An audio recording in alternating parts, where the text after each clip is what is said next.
Hey everyone, I grateful for a chance to talk to you again. I want to thank you for showing up to the Decolonizing Community Singing panel.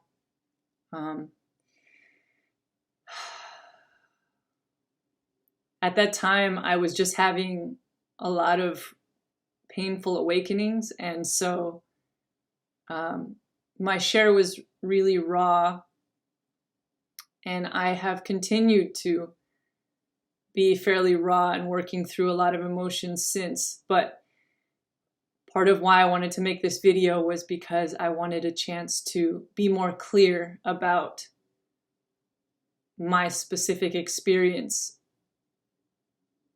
in the community singing movement and what calls or invitations I have for it and visions. So the first thing I wanted to name is that my experience has been that whiteness is this rootless identity. It's not rooted in ancestry or lineage, but it's its own culture, and it's in cahoots with capitalism and racism. So having been in a town that is a white dominant community, my experience in music and music spaces has been that whiteness is the default. So even though I'm someone who comes in with such different cultural background and identity, there's an assumption that I will assimilate into this space, musically as well. I have also experienced that whiteness does this thing where it actually repels folks of color. It's hard to name exactly what it is. It's energetic. It's just the attitudes. And but if it lets you in, it's under the terms of whatever the gatekeepers of the white culture, which are often the people with the economic opportunities and wealth, whatever they want you to do or bring. So there's been an automatic experience where I have to also disassociate from my roots to be able to be in this space. However, if I have something that I can offer, some like cultural richness to offer, that becomes kind of like the whole of who I am and the whole of what I offer, and the one way in which I can be of value in this system, in this community space. There's also the piece around cultural appropriation, which is just that whiteness gives this permission to take from cultures, even though these are the cultures more often than not that whiteness has oppressed. And that comes from, there's a lot of good reason spiritually, I think, around like the void of connection to ancestry. So what I want to say about how community singing culture engages music is, one, I absolutely believe that even if we don't have connection to our musical ancestry, that we were more than likely raised in some kind of rich cultural tradition, or we were imbued with the styles and the rhythms and the singing from whatever we were taking in growing up. Or even, I do believe there's some meta experiences of how either our soul is bringing through qualities from cultures that maybe don't match up with our ancestry, or epigenetics, perhaps we do have somewhere in our ancestry and it's coming through. All that like held with care and understanding, there is a reality to the fact that no matter what, we are always creating music drawing from somewhere. And I think that sometimes the community singing movement like has that dissociated quality of it. Like it's as if music is not necessarily coming from some historical context if it's just coming through us. Or it's not drawing from these traditions. And so there's some lack of regard for the true like stylistic cultural rootedness of any music that comes through. So it's not created in a vacuum, and it's definitely not shared in a vacuum either. So all that setup being said, here's a few really clear things that I would wish to see happening more in this community singing movement.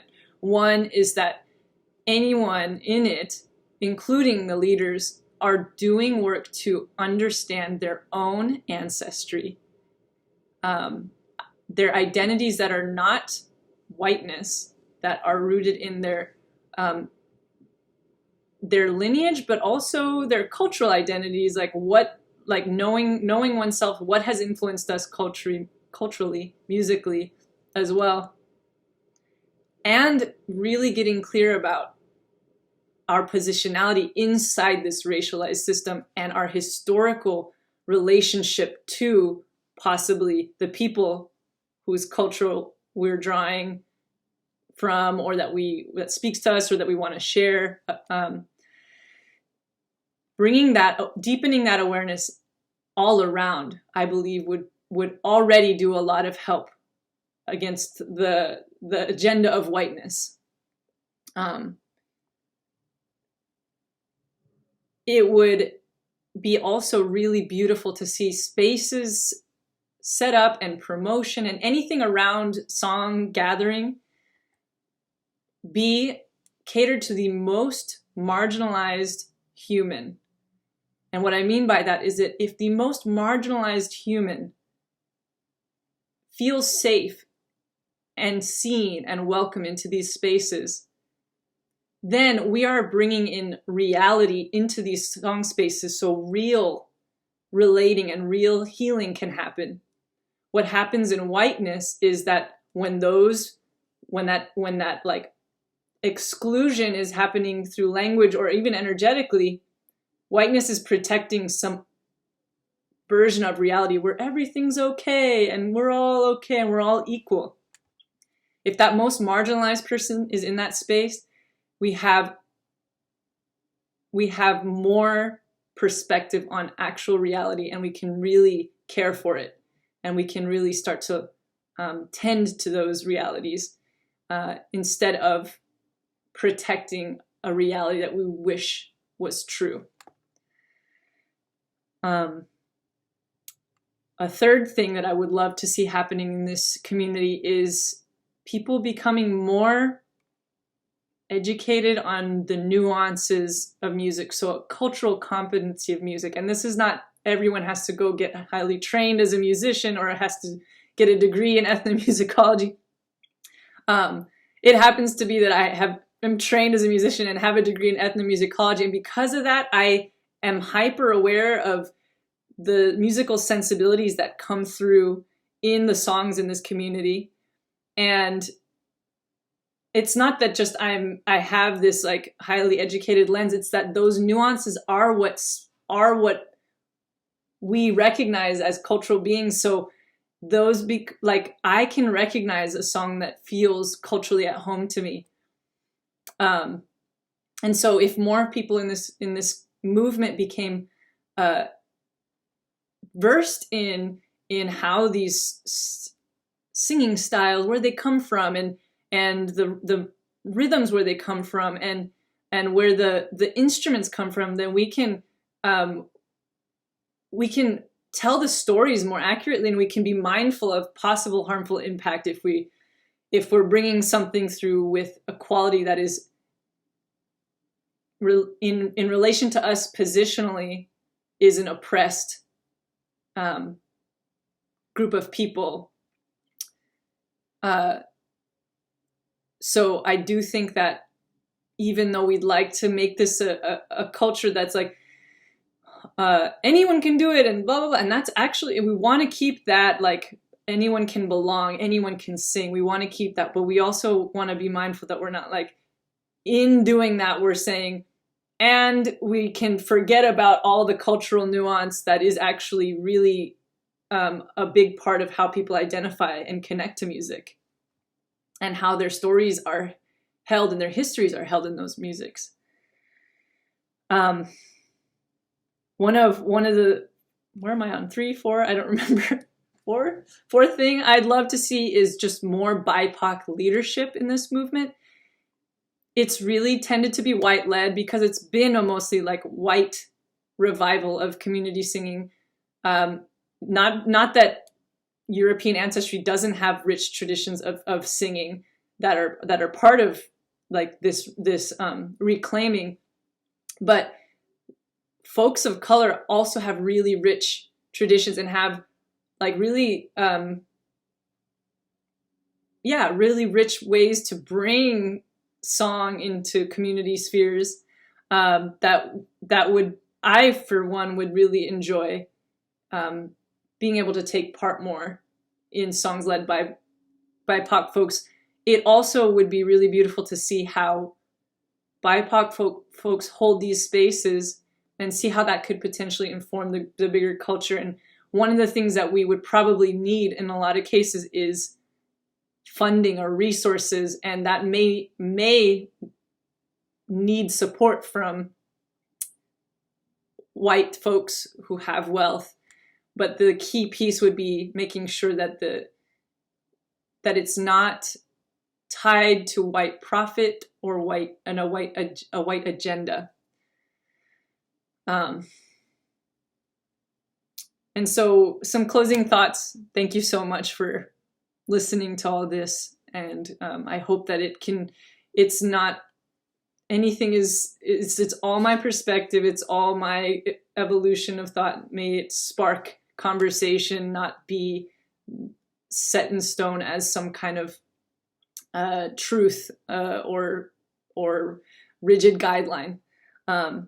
First, I want to address my folks of color out there who are wanting to also belong to this community. I so feel you, and I know what that feels like to want and be so thirsty for these rich experiences of song, and also then having to do that same dance that we're so used to, which is diminish or even diminish aspects of who we are to be in those spaces, or even accept abuse to be able to be in those spaces. So what I want to say to you is that I really hope and I wish that you feel the courage to speak on behalf of your own care, that you that you no longer stuff your pain and discomfort to just retain belonging to a white community. I've done that for way too long, and I'm realizing now that that was at such a cost. And I want to see us speaking up and then catching each other and finding each other and saying, hey, you're not alone. If this particular white community can't hold you anymore, we got you. And we're growing over here. And on top of that, we have these beautiful allies in this community who are wanting to be with us, who are wanting to lift us up, and who are wanting to do this work of equity and awakening and decolonizing. I also want to name too that folks of European ancestry have deep, intense historical trauma as well. And so when we do our healing work and we heal from the impacts of white supremacy, we are calling in for them to do their healing work too. It's just that folks of European ancestry have somehow managed to create systems that seemingly make it so they don't have to face those traumas.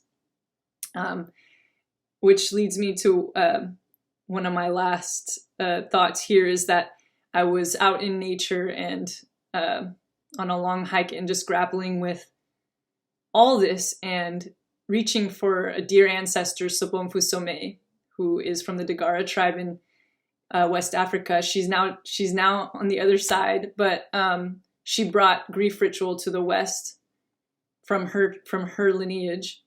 And I was really wishing I could have access to her wisdom, wishing she had been around during the racial uprisings and just I could hear what she has to say. And so I asked her spirit, I said, what would you have to say about racism?